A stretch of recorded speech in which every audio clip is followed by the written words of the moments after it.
Hey guys, tonight we're going to travel back, way back to ancient Mesopotamia, where the first scribes began their long, ink-free, clay-covered careers.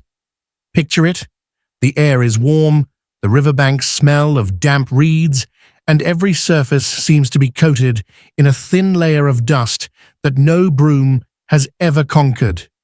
You're standing in the middle of a bustling settlement, a few thousand years before Netflix, before pizza delivery, before even the idea of socks as we know them. You're here to learn what it felt like to live the life of a Babylonian scribe. Spoiler: it's a lot less glamorous than it sounds, and you probably wouldn't survive the first week, unless you really enjoy clay dust permanently embedded in your fingernails. So, before you get comfortable, take a moment to like the video and subscribe, but only if you genuinely enjoy what I do here. And if you're feeling generous, drop your location and local time down in the comments. I love knowing where everyone is listening from. Now, dim the lights, maybe turn on a fan for that soft background hum, and let's ease into tonight's journey together. You start by squinting against the early morning sun, which is already bouncing off the mud brick walls around you. The Tigris and Euphrates rivers are never far, which means the air carries that earthy, watery smell of silt.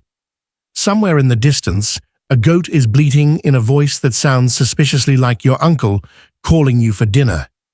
You brush it off and step into the dusty streets of Babylon.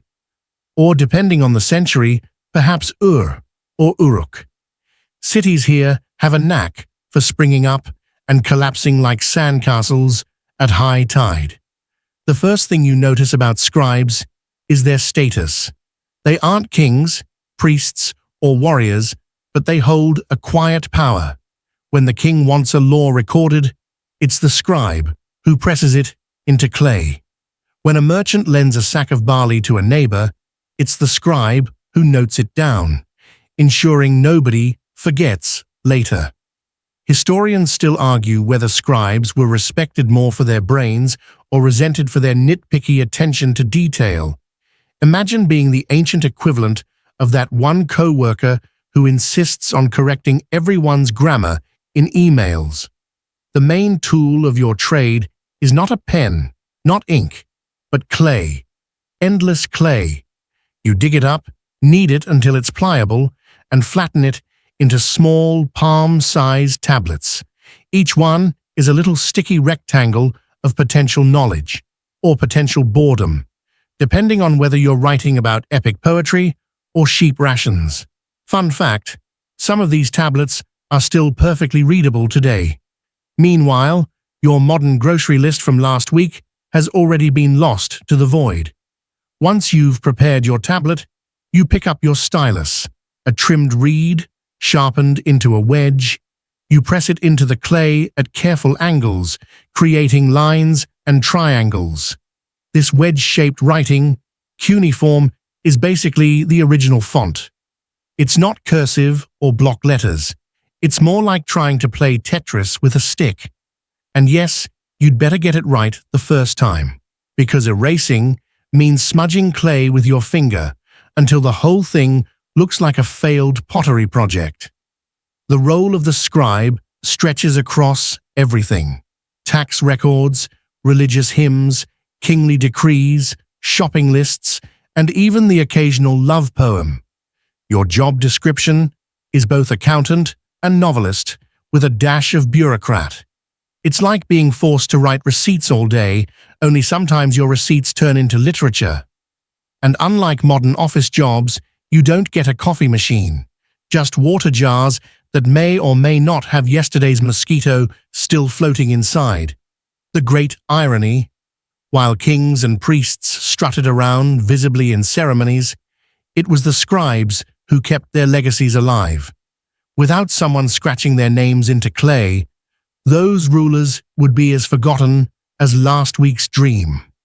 Yet for all that importance, scribes didn't exactly live like royalty. You weren't driving the latest chariot or feasting on roasted gazelle every night. You probably had a modest mud brick home, a diet heavy on bread, onions, and beer. Yes, beer. It was safer than water, and you might need a mug or two after spending 10 hours counting goats that never stayed still long enough to tally. Here's the quirky tidbit. Archaeologists have found school tablets showing practice exercises. Some are covered with neat, careful symbols, but others, not so much. Imagine a 4,000-year-old notebook where a student clearly gave up halfway, carving lazy, crooked wedges like, "Yeah, whatever, I'll just wing it." At least kids haven't changed much. Historians still argue whether these sloppy tablets were tolerated as beginner mistakes or if the teacher marched the student outside for a good scolding and maybe a chore involving an extra heavy water jug. Hey guys, tonight we're going to travel back, way, way back to ancient Mesopotamia, where the first scribes began their long, ink-free, clay-covered careers. Picture it. The air is warm, the riverbanks smell of damp reeds, and every surface seems to be coated in a thin layer of dust that no broom has ever conquered. You're standing in the middle of a bustling settlement, a few thousand years before Netflix, before pizza delivery, before even the idea of socks as we know them. You're here to learn what it felt like to live the life of a Babylonian scribe. Spoiler: it's a lot less glamorous than it sounds, and you probably wouldn't survive the first week, unless you really enjoy clay dust permanently embedded in your fingernails. So, before you get comfortable, take a moment to like the video and subscribe, but only if you genuinely enjoy what I do here. And if you're feeling generous, drop your location and local time down in the comments. I love knowing where everyone is listening from. Now, dim the lights, maybe turn on a fan for that soft background hum, and let's ease into tonight's journey together. You start by squinting against the early morning sun, which is already bouncing off the mud brick walls around you. The Tigris and Euphrates rivers are never far, which means the air carries that earthy, watery smell of silt. Somewhere in the distance, a goat is bleating in a voice that sounds suspiciously like your uncle calling you for dinner. You brush it off and step into the dusty streets of Babylon. Or, depending on the century, perhaps Ur or Uruk. Cities here have a knack for springing up and collapsing like sandcastles at high tide. The first thing you notice about scribes is their status. They aren't kings, priests, or warriors, but they hold a quiet power. When the king wants a law recorded, it's the scribe who presses it into clay. When a merchant lends a sack of barley to a neighbor, it's the scribe who notes it down, ensuring nobody forgets later. Historians still argue whether scribes were respected more for their brains or resented for their nitpicky attention to detail. Imagine being the ancient equivalent of that one co-worker who insists on correcting everyone's grammar in emails. The main tool of your trade is not a pen, not ink, but clay. Endless clay. You dig it up, knead it until it's pliable, and flatten it into small, palm-sized tablets. Each one is a little sticky rectangle of potential knowledge, or potential boredom, depending on whether you're writing about epic poetry or sheep rations. Fun fact, some of these tablets are still perfectly readable today. Meanwhile, your modern grocery list from last week has already been lost to the void. Once you've prepared your tablet, you pick up your stylus, a trimmed reed, sharpened into a wedge. You press it into the clay at careful angles, creating lines and triangles. This wedge-shaped writing, cuneiform, is basically the original font. It's not cursive or block letters. It's more like trying to play Tetris with a stick. And yes, you'd better get it right the first time, because erasing means smudging clay with your finger until the whole thing looks like a failed pottery project. The role of the scribe stretches across everything: tax records, religious hymns, kingly decrees, shopping lists, and even the occasional love poem. Your job description is both accountant and novelist, with a dash of bureaucrat. It's like being forced to write receipts all day, only sometimes your receipts turn into literature. And unlike modern office jobs, you don't get a coffee machine, just water jars that may or may not have yesterday's mosquito still floating inside. The great irony: while kings and priests strutted around visibly in ceremonies, it was the scribes who kept their legacies alive. Without someone scratching their names into clay, those rulers would be as forgotten as last week's dream. Yet for all that importance, scribes didn't exactly live like royalty. You weren't driving the latest chariot or feasting on roasted gazelle every night. You probably had a modest mud brick home, a diet heavy on bread, onions, and beer. Yes, beer. It was safer than water, and you might need a mug or two after spending 10 hours counting goats that never stayed still long enough to tally. Here's the quirky tidbit. Archaeologists have found school tablets showing practice exercises. Some are covered with neat, careful symbols, but others, not so much. Imagine a 4,000-year-old notebook where a student clearly gave up halfway, carving lazy, crooked wedges like, "Yeah, whatever, I'll just wing it." At least kids haven't changed much. Historians still argue whether these sloppy tablets were tolerated as beginner mistakes, or if the teacher marched the student outside for a good scolding and maybe a chore involving an extra heavy water jug. You walk through a courtyard where other scribes sit hunched over, scratching away. The sound is faint but constant, the soft tap-tap of stylus into clay. It's oddly soothing, like rain hitting a window, except instead of raindrops, it's thousands of tiny triangles embedding themselves into human history. Every now and then, someone sighs deeply, stretches their back, and mutters something under their breath that you're glad you don't understand. Scribe humor is probably as bad as modern accounting jokes. As the sun climbs, you notice the way light glints off drying tablets laid out on racks. They'll be stored in temple archives, palace storerooms, or shoved under floorboards, waiting for some modern archaeologist to rediscover them millennia later. You picture one of your shopping lists: 2 onions, 3 loaves, 1 jar of beer, being displayed in a glass case at a museum, and you can't help but laugh. Imagine a tourist paying $10 to see your reminder to buy onions. By now, you're starting to understand the peculiar balance of power scribes held. You aren't glamorous, but you are indispensable. Without you, kings can't boast, priests can't collect offerings, and merchants can't cheat each other. You are the human hard drive of your society.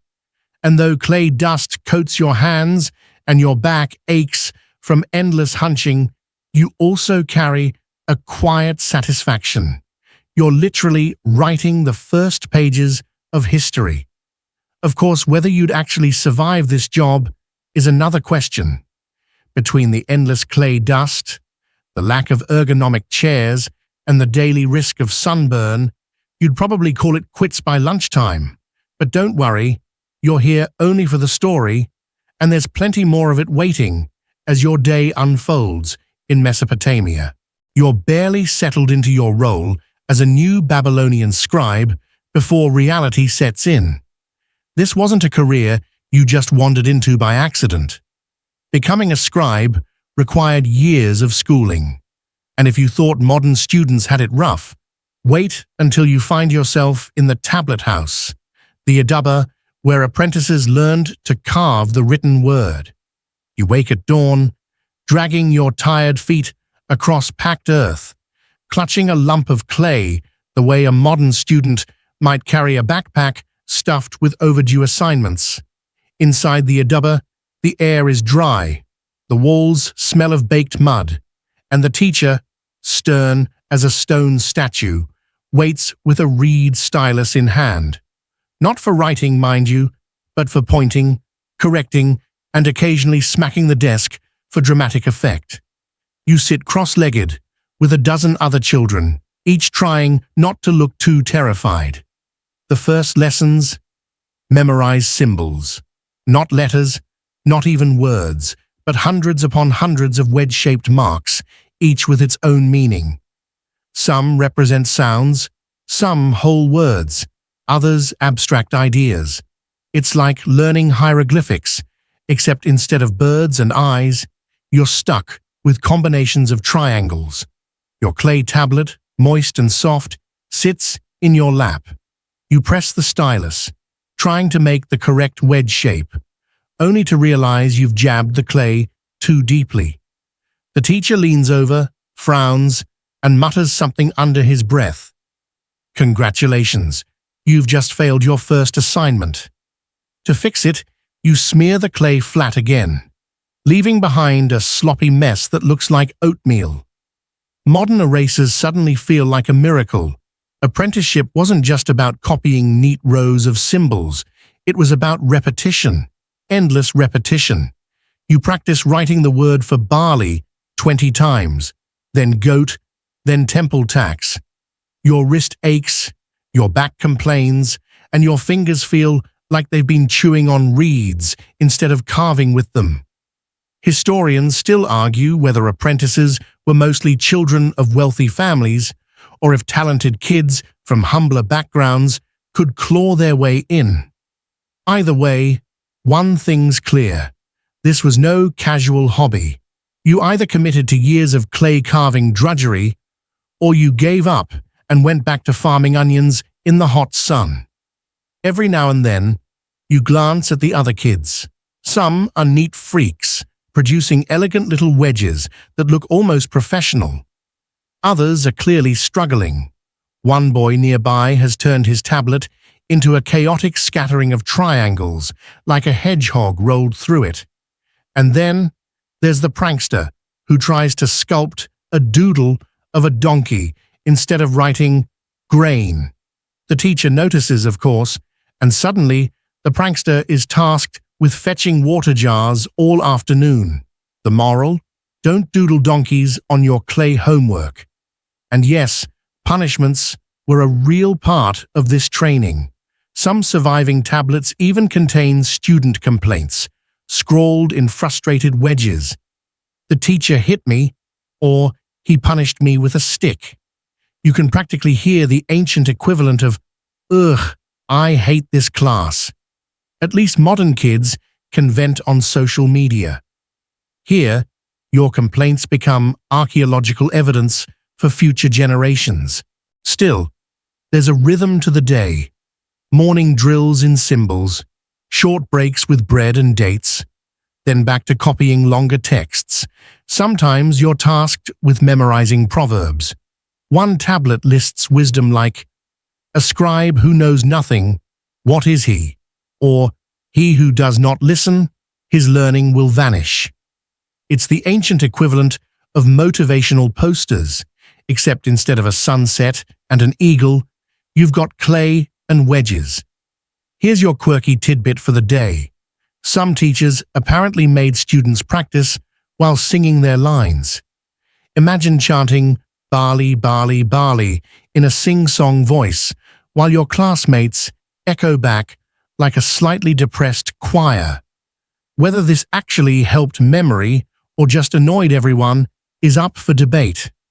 Historians still argue whether these chants were central to education or just a quirky habit of one over-enthusiastic teacher. By late afternoon, your fingers are cramped. Your clay tablets are scattered around you like a mini-brick factory, and your brain is swimming with symbols. You sneak a glance at the doorway, where sunlight slants in golden and tempting. Freedom is out there, kids running, goats wandering, a merchant shouting about fresh figs. But nope, you're stuck indoors, scratching triangles into clay, because that's the price of becoming a scribe. The apprenticeship could last years, sometimes a decade or more. You'd advance from simple lists to complex contracts, then finally to literature, epic tales, hymns, myths.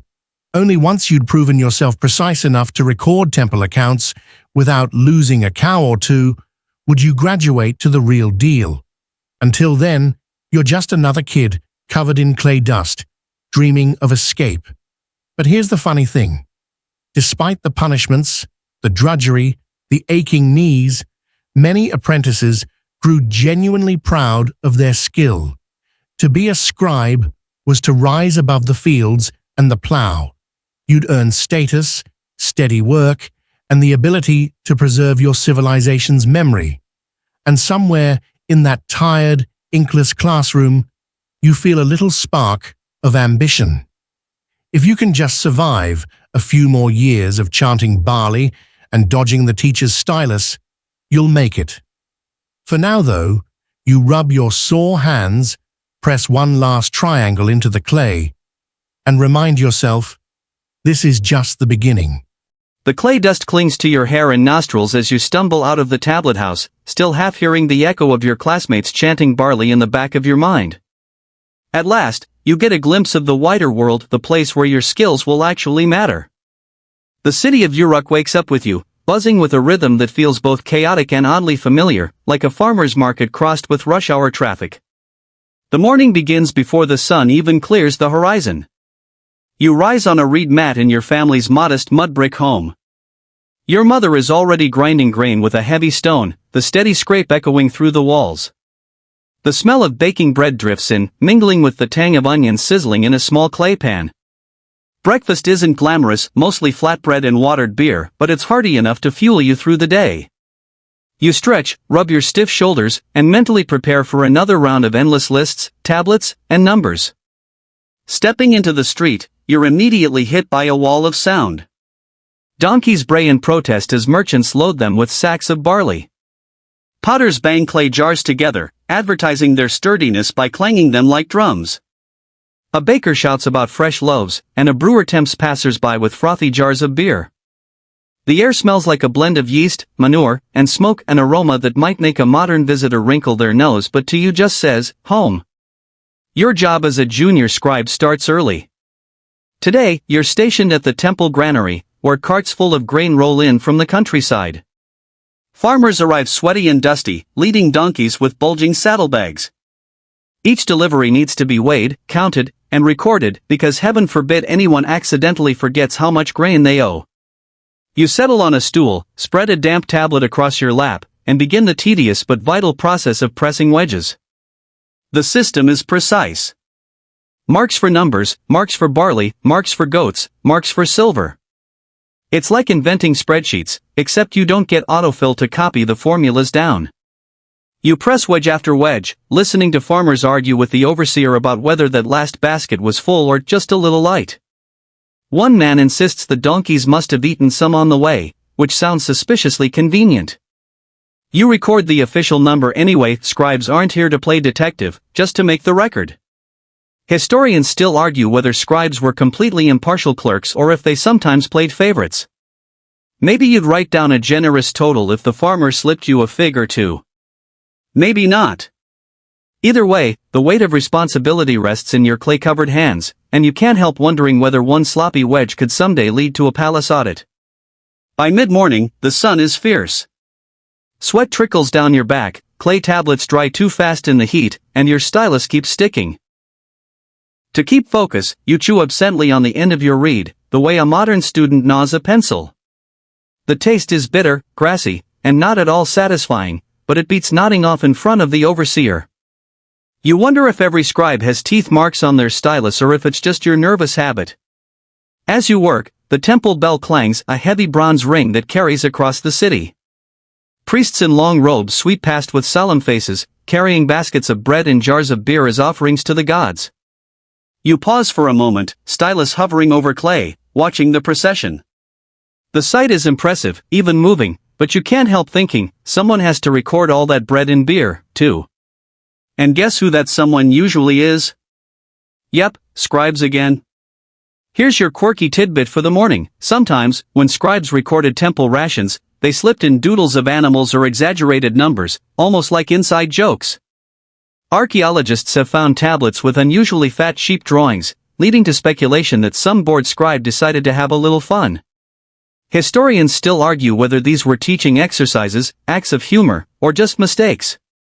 Personally, you like to imagine a grumpy scribe chuckling to himself as he secretly gave a donkey the world's biggest ears. The market outside the temple walls adds its own rhythm to your day. You hear women haggling over spices, shepherds calling out their flocks, and children chasing each other through the crowd. A man selling date syrup nearly collides with a potter balancing a stack of jars, and you can't help but smile at the chaos. It's noisy, messy, alive, and every bit of it somehow ends up in the hands of scribes. By midday, your stomach growls. You trade a quick mark on someone's tally for a crust of bread and a sip of beer. The bread is chewy, the beer thick and almost porridge-like. It fills you up, even if it doesn't exactly taste like fine dining. You wipe your mouth on your sleeve, stretch your legs, and then get back to it. More donkeys, more grain, more clay. The afternoon drags, shadows lengthen, and your stylus hand cramps. You pause to flex your fingers, glance around, and imagine for just a moment what life might be like if you weren't a scribe. Maybe you'd be a farmer, your back bent under the sun. Maybe a potter, your hands shaping jars instead of symbols. But then you remember, those jobs don't carry the same quiet prestige. They don't give you the chance to carve your mark into history, literally. And so, as the sun sets in a blaze of orange and red, you finish your last tablet of the day. You stack it carefully with the others, brush clay dust from your lap, and feel a tired but undeniable pride. You may not be a king or a warrior, but without you, none of them would have a legacy. Your morning in Uruk might have ended with aching hands and a pile of dusty clay, but the day isn't over yet. As the city slips into its afternoon rhythm, you return to what makes or breaks every scribe, the tools of the trade. Without them, you're just a person staring at lumps of mud. With them, you're a magician turning dirt into memory. First, the stylus. You pick up a fresh reed from the bundle near your workbench. Reeds grow thick along the riverbanks, buzzing with dragonflies and croaking frogs. You slice the reed at an angle with a small knife until the tip is sharp and wedge-shaped. This is your pen, though it feels more like a tiny chisel. The cut has to be just right. Too blunt and your symbols blur. Too sharp and you risk gouging the clay. You test it against your thumb. Perfect. Every scribe swears by his stylus, and you're no exception. Some prefer a wider wedge, others a narrow one. A few obsessive types keep 3 or 4 on hand for different strokes, like artists swapping brushes. You, however, chew on yours like it's a stick of sugar cane, which horrifies your teacher but calms your nerves. The result? Your stylus tip sometimes has tiny teeth marks, an archaeological clue for future generations about your questionable habits. Then comes the clay itself.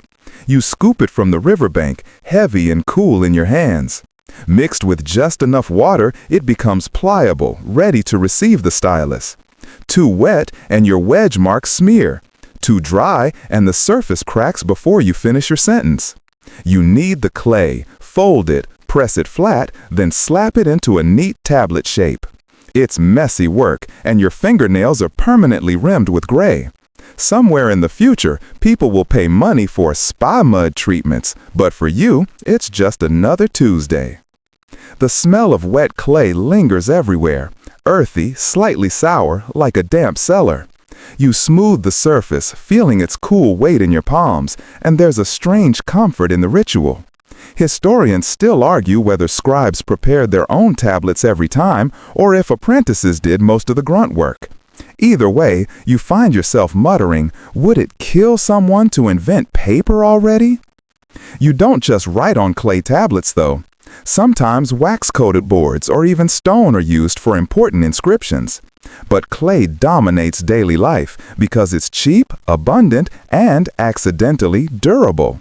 Once dried or baked, these tablets outlast almost anything.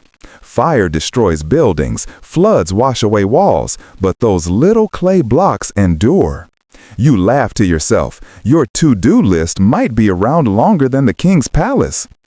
As you settle into your seat, you think about the archives. Whole rooms stacked with tablets, shelves groaning under the weight of recorded grain counts, contracts, and hymns. Walking through one feels like wandering into a mud brick library where every book is heavy, square, and written in triangles. It's impressive, yes, but also a nightmare if you ever misfile a tablet. Imagine needing one specific receipt from 3 years ago and having to sift through piles of clay blocks. You suspect some poor apprentice is still looking. Here's your quirky tidbit. Some scribes carved practice tablets shaped like little lentils, no bigger than your palm. Archaeologists find them scattered like ancient stress balls. You imagine a student fiddling with one in class, tossing it in the air, then hastily scribbling on it when the teacher walks past. Historians still argue whether these mini tablets were genuine exercises or just toys. Either way, they'd fit neatly in your pocket if Mesopotamian tunics had pockets, which sadly they don't. The tools also shape your body. After years of pressing reeds into clay, your fingers develop calluses, your knuckles ache, and your posture becomes a permanent hunch. You rub your shoulders, trying to straighten your spine, but the relief never lasts. There's a joke among scribes. We write the laws that straighten others, but none that straighten us. It gets a polite chuckle every time, mostly because everyone is too tired to laugh properly. The sun dips lower, shadows linger across the workshop, and you're still at it, preparing tablets, sharpening reeds, carefully stacking your day's work. The steady rhythm of press, lift, becomes almost meditative. You slip into a trance, half aware of your surroundings, the drone of insects outside, the creak of a door, the faint laughter of children playing in the street. In that quiet repetition, you almost forget your aching back. Almost. Sometimes you wonder if anyone will ever read these tablets again. Will your neat wedge marks sit forgotten in a temple cellar? Or will someone centuries later find them, brush away the dust, and marvel at your perfect barley symbol? The thought both comforts and unnerves you. It's like whispering into the future with no idea who will listen. At last you read phrase, splitting into useless strands. You toss it aside with a sigh, grab another from the bundle, and sharpen it once more. Clay dust settles into the folds of your tunic, your fingers ache, and you can't help thinking, tomorrow you'll be right back here, doing it all again. Yet for all the monotony, there's a quiet satisfaction in mastering these tools, in bending earth and reed into the language of your world. The clay dust might be settling on your tunic, but the work of a scribe is only warming up. After all, you aren't carving triangles for the sheer joy of making your hands ache. Your job is the invisible engine that keeps the entire Babylonian economy ticking along. Without you, the flow of barley, silver, goats, and beer would dissolve into a chaos of who owes what. Imagine thousands of farmers shouting, "I paid already," at once, and you'll see why scribes are indispensable. Your morning starts at the counting house, a long hall beside the temple where the air smells of grain, sweat, and damp clay. Merchants shuffle in, carrying jars, baskets, and contracts. Some bring cattle, their hooves clopping on the stone floor. Others drag sacks of barley so heavy the seams split, leaving trails of golden grain across the floor like breadcrumbs to a very boring fairy tale. You sit cross-legged with a tablet on your lap, stylus ready. A merchant approaches, huffing from the weight of his goods, and you begin your dance of numbers. One mark for 10 goats, another for a jar of silver, another for barley. It's like juggling, except your balls are tiny wedges that could ruin a contract if angled wrong. Here's the mainstream fact.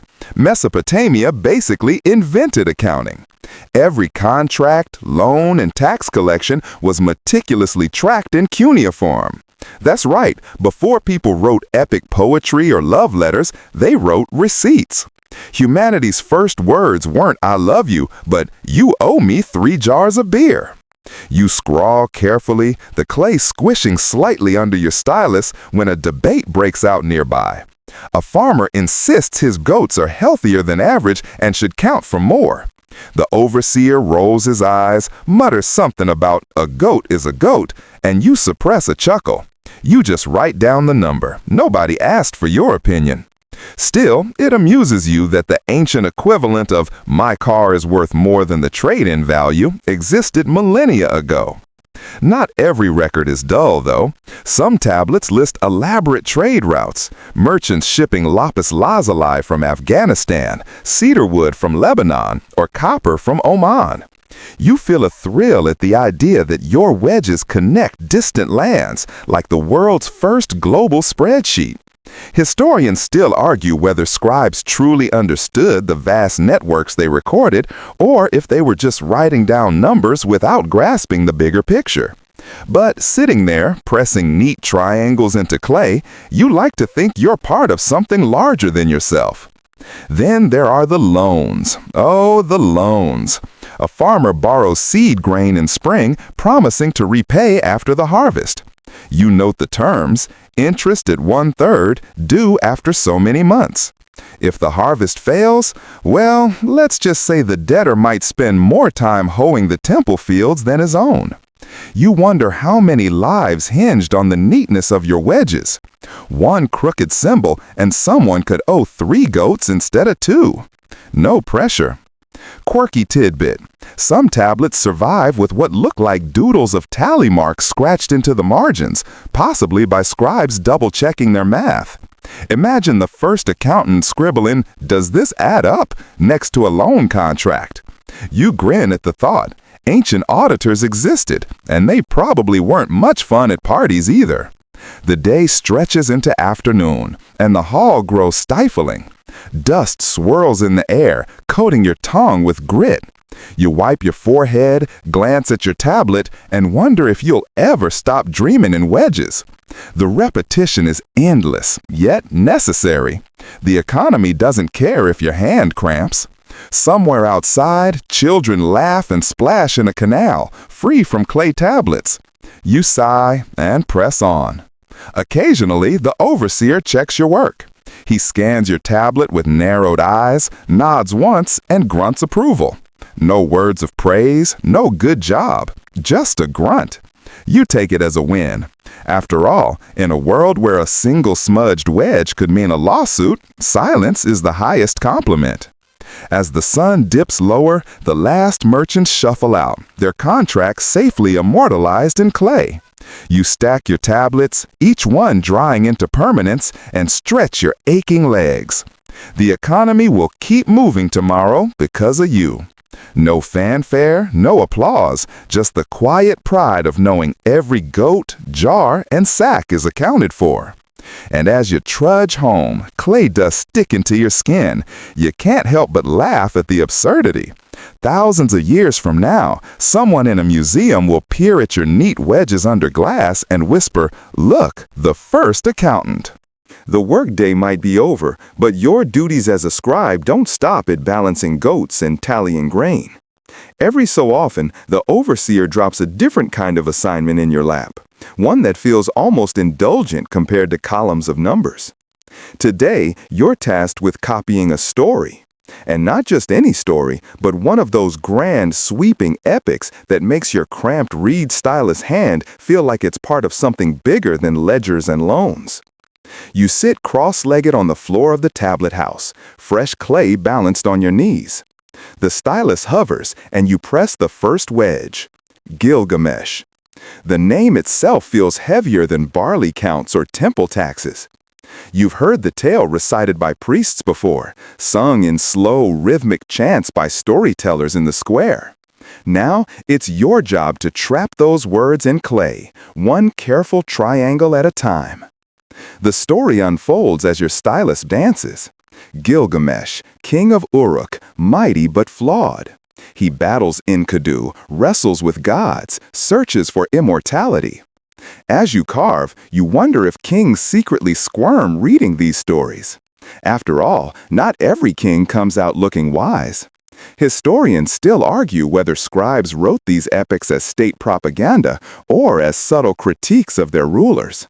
You press your wedges with a tiny smirk, imagining Gilgamesh himself sitting in the audience, arms crossed, muttering, "That's not how it happened." Here's a quirky fact. Archaeologists have found practice tablets where apprentice scribes copied lines from epics but got distracted halfway through, leaving half-finished sentences or random symbols that look suspiciously like doodles.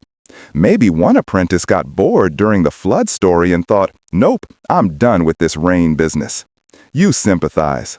Writing about God smiting humanity can be less thrilling after 4 hours of clay pressing.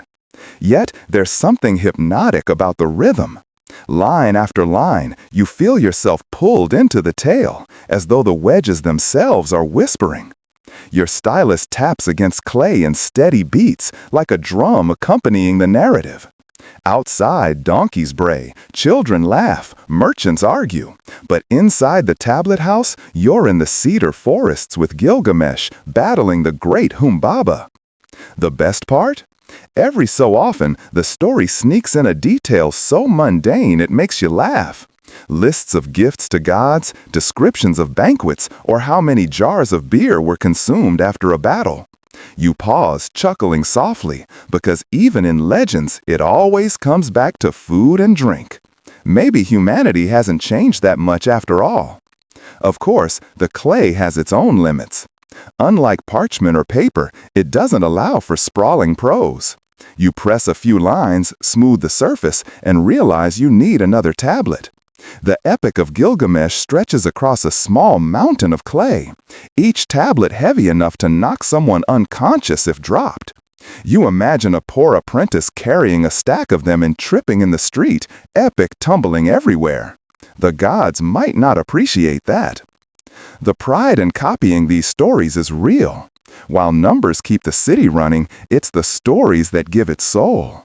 You think of future generations, scribes like you, apprentices yet unborn, reading your careful wedges and feeling connected to the same characters. It's a strange kind of immortality, one Gilgamesh himself would have envied.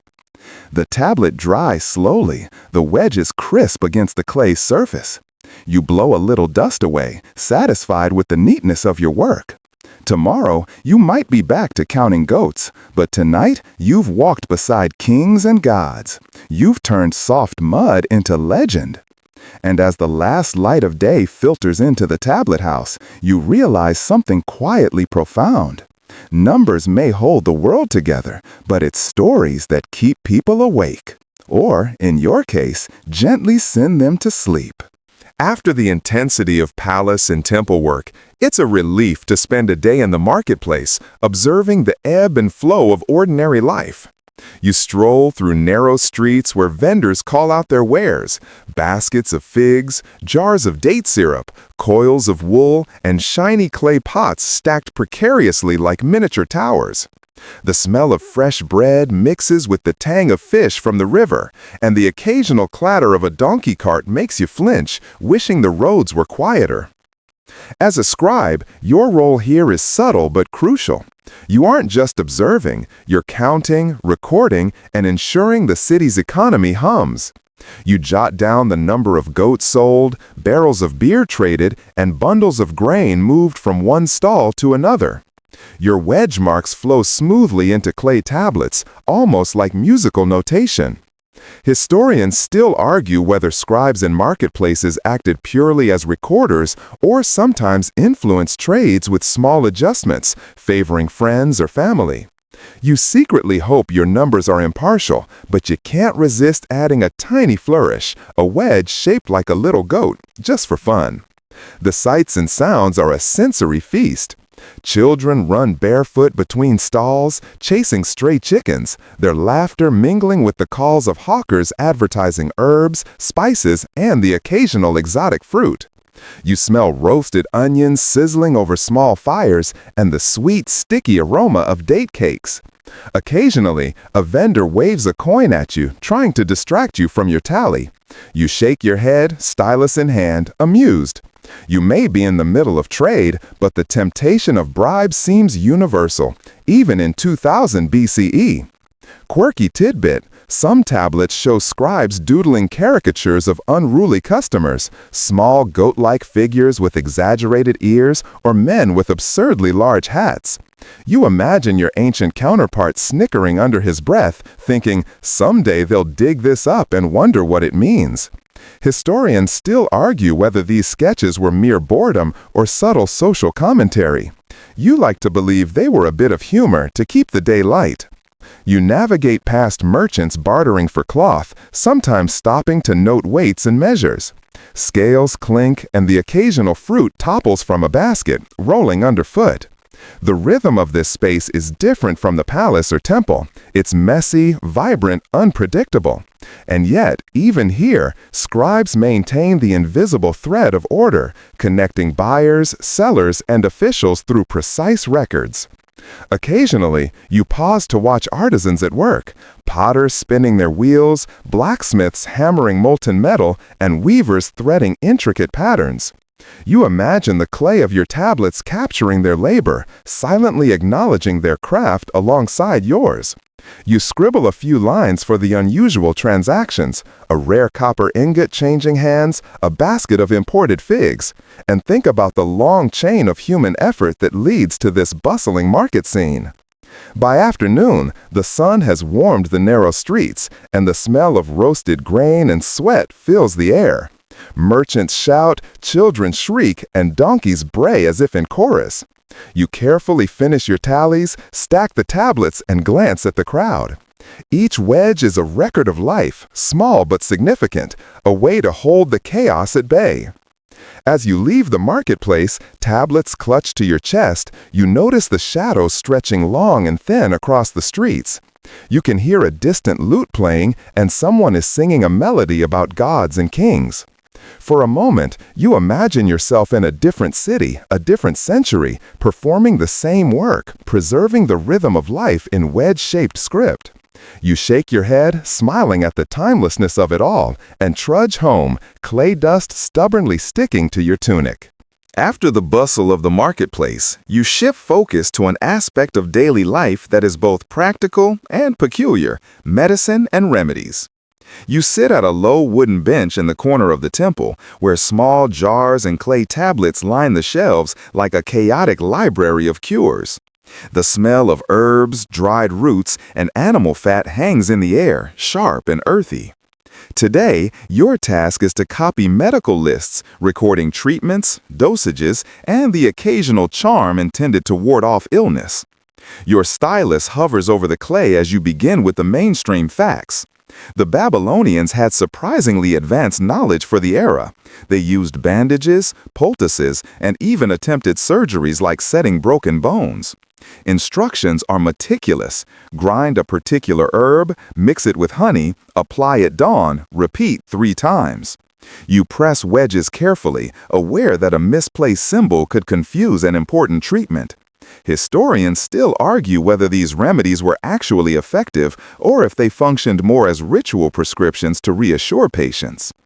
Quirky tidbit: some of the tablets list remedies that feel downright strange to you. A concoction for headaches calls for a mixture of onions, crocodile dung, and a whisper of incantation. You grimace slightly, imagining the smell, and then shake your head with a smile, thinking, well, at least they were inventive. Despite the oddity, these prescriptions reveal a society deeply concerned with health and well-being, blending observation with superstition in ways that seem almost charmingly human. You notice a small group of apprentices nearby, practicing the spelling of ingredients while mimicking the gestures of a healer. One of them accidentally flings powdered herb onto a tablet, smudging a perfect row of wedges. The teacher sighs, sighing echoed by all the scribes present, and the young apprentice mutters an apology under his breath. You chuckle softly, recalling your own mistakes from years past. As the day continues, you copy lists of symptoms and remedies: fever, toothache, rashes, stomach pain. Some instructions involve massages or hot compresses.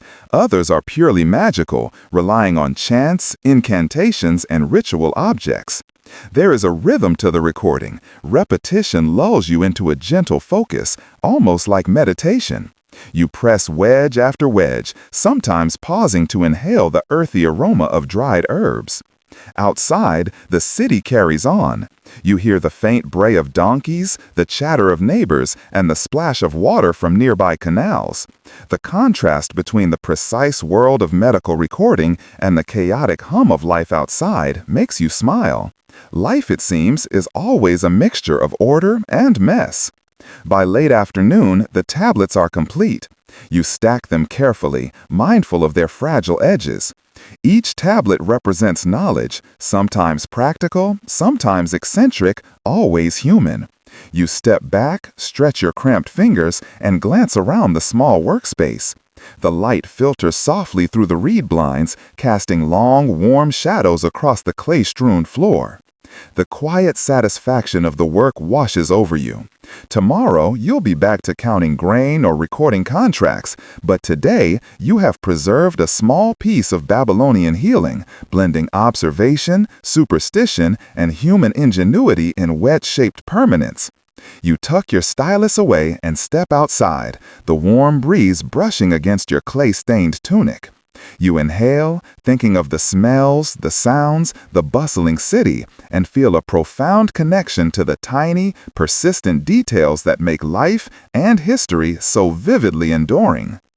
You might think that recording rituals and temple offerings is the peak of a scribe's responsibility, but your work also extends deep into politics and law.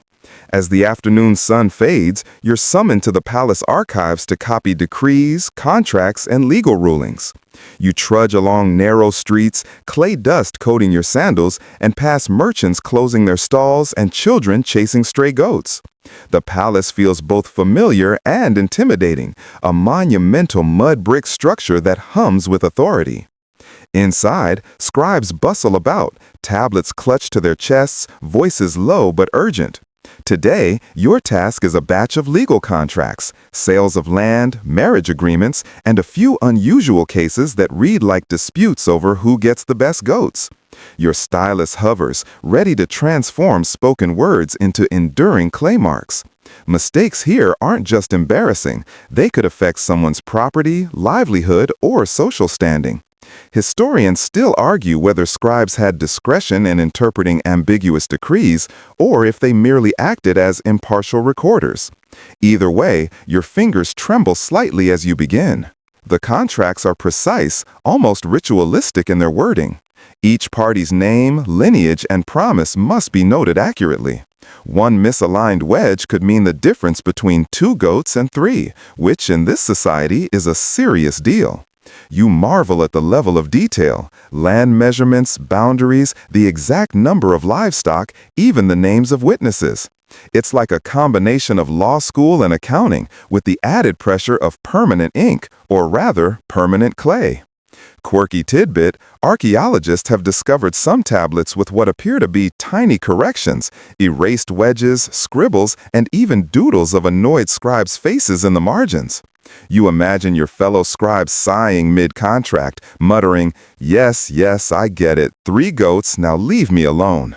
It's comforting to know that ancient bureaucrats had the same petty frustrations we do.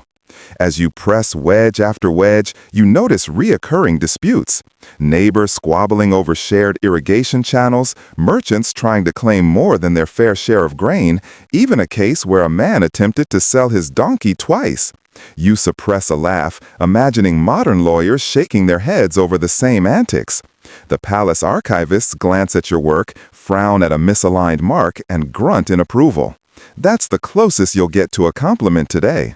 Politics isn't limited to contracts, of course. Kings issue edicts on tax rates, festival dates, or military levies, and scribes are the conduit. You copy these decrees with precision, feeling the weight of authority in every wedge. Miswriting could lead to misunderstandings, riots, or worse. You pause, imagining a confused farmer reading an incorrect tax tablet and throwing his barley into the river in protest. While you write, you notice the smell of ink lamps burning nearby and the distant clatter of guards pacing. The air is tense but rhythmic, like a quiet orchestra of administration. You trace each wedge slowly, savoring the tactile satisfaction while remaining acutely aware that this is history in motion. By evening, your stack of completed tablets grows tall, each one a permanent testament to disputes, resolutions, and social order. You feel a quiet pride. Without scribes, kings could issue decrees into a void, contracts would dissolve into arguments, and civilization would be a messy, unrecorded chaos. You brush your hands off, noting that tomorrow you'll return to this same room, same stylus, same clay, continuing the delicate balance of law, politics, and memory.